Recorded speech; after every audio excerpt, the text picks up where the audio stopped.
বন্ধুরা দেখো, আমি একটা চটজলদি রেসিপি নিয়ে চলে আসলাম। যদি হাতে সময় কম থাকে আর তাড়াতাড়ি যদি করতে হয় কোনো রান্না বা মাছের ঝোলই বা করতে হয়, তাহলে এই পদ্ধতিতে করবে, তাড়াতাড়ি হয়ে যাবে। আমি নিজে করছি, অর্ধেক করা হয়ে গেছে, মাছ ভাজা হয়ে গেছে, হ্যাঁ অর্ধেক করা হয়ে গেছে। তাও ভাবলাম তোমাদের সাথে একটু শেয়ার করি, তোমরাও যদি করতে পারো। দেখো আমি কি করেছি, আলুগুলোকে এইভাবে ঝোলের মতন কেটে নিয়ে, কাঁচা লঙ্কা যে কটা তোমরা যেমন ঝাল খাবে সেরকম বুঝে, কেউ যদি সেদ্ধ লঙ্কাও দেয়, কাঁচা লঙ্কা চিড়ে দেবে আর সেদ্ধ দেবে, দিয়ে নুন দিয়ে কিছুটা জল দিয়ে 3টে মতন সিটি দিয়ে নিয়েছি, যাতে সেদ্ধ একদম ভালো মতন হয়ে গেছে। কিন্তু দেখো ফেটে গেছে, হ্যাঁ এরকম এই অবস্থায় রেখে দেবে। এবার মাছ ভাজা হয়ে গেছে, মাছ ভাজার পরে এই জায়গাটাতেই এই জলটাকে ঢেলে রেখে দেবে। এই জলটাকে ফেলা যাবে না কিন্তু, ঠিক আছে? এই জলটাকে ফেলা যাবে না। এবার এটাকে ঝরানো হলো। তারপরে আমি কড়ার মধ্যে গোটা জিরে একটু দিয়েছি ফোড়নে। গোটা জিরে দেওয়ার পরে টমেটো কুচো দিয়ে দিয়েছি, টমেটোটাকে ভাজতে দিয়েছি। তার মধ্যে এর মধ্যে মশলার মধ্যে টমেটোটা ভাজা ভাজা হয়ে গেছে, এর মধ্যে আদা জিরে, আদা থেতো করে দিয়ে দেওয়া হবে। এই যে হলুদ, লঙ্কার গুঁড়ো আর জিরে গুঁড়ো, এই 3টে মশলা এখানে দেওয়া হবে। এই দেখো বন্ধুরা, জিরে, লঙ্কার গুঁড়ো আর হলুদ, এই 3টে জলের মধ্যে গুলে মশলাটা দিয়ে দিতে হবে।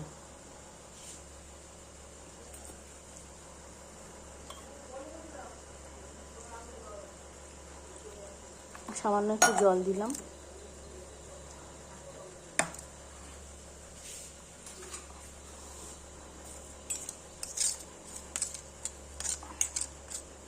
মশলাটা যদি ডাইরেক্ট দেওয়া হয় তাহলে পুড়ে যায়, তা পুড়ে গেলে পরে তো তরকারিটা ভালো হবে না। ওই জন্য মশলাটা দিয়ে দেবো এখন কড়ার মধ্যে।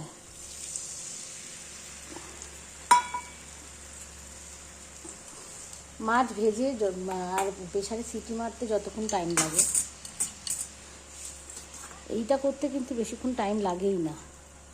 এই যে টমেটোটা সেদ্ধ করার পরে এটা দিয়ে দিলাম, এটা একটুখানি আরেকটু টমেটোটা গলে যাবে। তাহলে এর মধ্যে পরিমাণ মতো নুন, সামান্য 1 চিমটে চিনি দিতে হবে।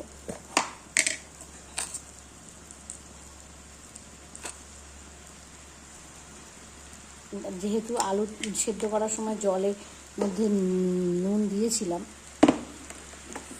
ওই জন্য অল্প নুন দিলাম, পরে আবার দেখে দেবো।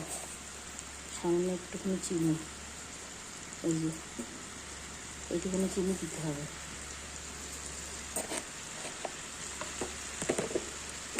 চিনিটা দিলে স্বাদ হয়, ব্যালেন্স থাকে ব্যাপারটা। এটা আবার আদা জিরে লঙ্কার গুঁড়ো সব ভাজা হচ্ছে, একটু জল দিলে তাহলে মশলাটা পুড়বে না। দেখুন বন্ধুরা, মশলাটা ভাজতে ভাজতে এরকম শুকনো হয়ে গেছে। এইবার এই আলুগুলো দিলাম, দিয়ে এগুলো হালকা নাড়িয়ে নেব। বিশেষ করে যারা চাকরিজীবী তাদের জন্য তো এই রান্নাটা 15 থেকে 20 মিনিট লাগে না, 15 মিনিটের মধ্যে রান্নাটা হয়ে যাবে। আর এই রান্নাটা বিশেষ করে আমার বান্ধবী বর্ণালীর জন্য তো একদম উপযোগী, কম সময়ের মধ্যে ঝটপট রান্না।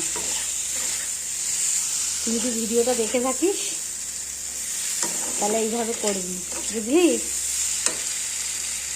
এবার এই যে জল ছিল ওই জলটাই দেবো সামান্য। ওই জলটা ফেলা যাবে না, আলুর সেদ্ধ জলটা যদি চলে যায় তাহলে তো যারা সুগার পেশেন্ট তারা ওই জলটা ফেলেও দেয়, কিন্তু যেহেতু লঙ্কাগুলো সেদ্ধ দিয়েছি তাহলে লঙ্কাগুলো টমেটোর সাথে এখানে ভাজতে হবে, তাহলে জলটা ফেলে দিতে পারবে, আর না হলে আলুর জলটা রেখে দেবে।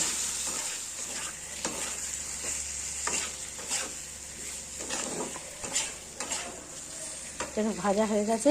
এই জলটা প্রথমে দিয়ে দেবো, পুরো জলটাই আগে দিয়ে দেবো। দেওয়ার পর যখন যদি জল লাগে, নিশ্চয়ই লাগবে, ঝোল যেহেতু,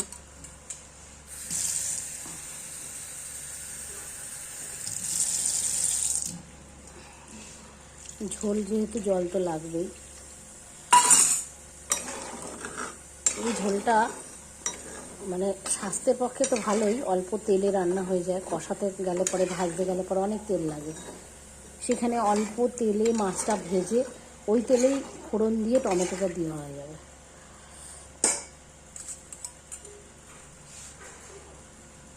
এইবার এটাকে ঢাকা দিয়ে দেবো ফোটার জন্য, কিছুক্ষণ ফুটুক, মানে 2 মিনিটও ফুটবে না, যেহেতু আলু সেদ্ধ আছে, জাস্ট গরম হবে। মাছটা দিয়ে দেবো। আর দেখো বন্ধুরা, এখানে কালকে পনির করেছিলাম, পনির রয়েছে এখানে, আর সে পনিরের আলু দিয়ে করেছিলাম। আমার মেয়ে খুব ভালোবাসে খেতে পনির,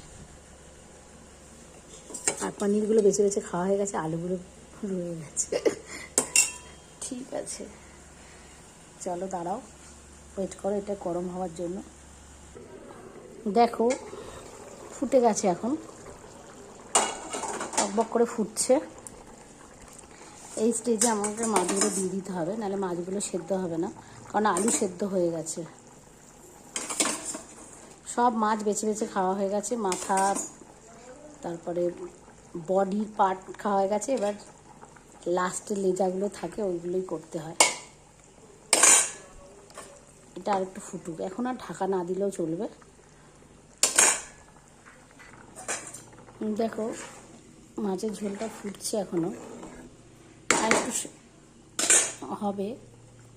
এখন এই ধনে পাতাটা কুচিয়ে নিয়েছিলাম, কুচনো ধনে পাতাটা দিয়ে দেবো।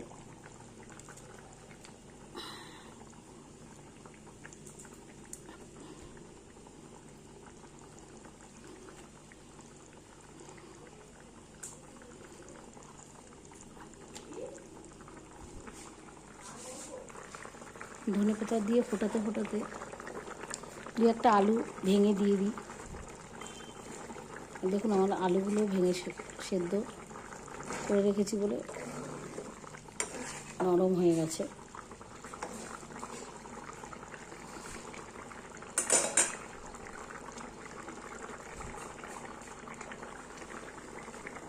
এইবার মনে হচ্ছে হয়ে গেছে মাছের ঝোলটা। যে পাতলা ঝোল খেতে ভালোবাসে সে পাতলা পাতলা করবে, নাহলে আর একটু গাঢ়ও করতে পারো। আমি একটু পাতলা পাতলা ভালোবাসি, পাতলা মাছের ঝোল হবে ভাত দিয়ে, গরম গরম ভাত দিয়ে, দারুণ, একদম জমে যাবে। টেস্টের কিন্তু কোনো হেরফের হয় না, একদিন করে দেখো আমার কথা শুনে।